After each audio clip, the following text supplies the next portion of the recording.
মানে বাড়ির ভিতরে বাড়ি করার পরও মানে মানুষের ডাকাতির একটা সীমা থাকতে হয়, চুরির একটা সীমা থাকতে হয়। দেখেন, এটা হচ্ছে একটা কলাপসিবল গেটের, এই যে এটা হচ্ছে গ্রিলের একটা পার্ট, আর এটা হচ্ছে এই যে এই আর একটা পার্ট তালার। এটাকে কিভাবে কেটে মানে কারো ক্ষতি করার জন্য মানুষের যেটা করার থাকে আর কি, যেভাবে কেটে যদি কারো ক্ষতি করা যায়। আসলে এখানে এখানে যে নাম করা কোনো চোর বা ডাকাত আসছে তা কিন্তু না, তারা শুধু এই যে এটাই কেটে কেটে রেখে গেছে।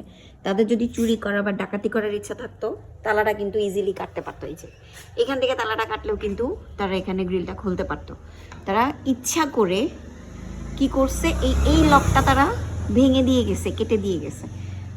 তো যারা করছে তাদের কথা আমরা দেখি নাই বা দেখছি, দেখলেও কিছু বলবো না, সেটা সময়ের জন্য অপেক্ষা করলাম।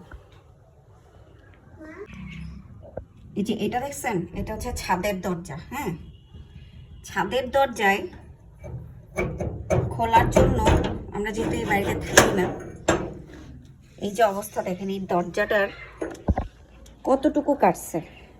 এই যে এই যে এই দরজাটার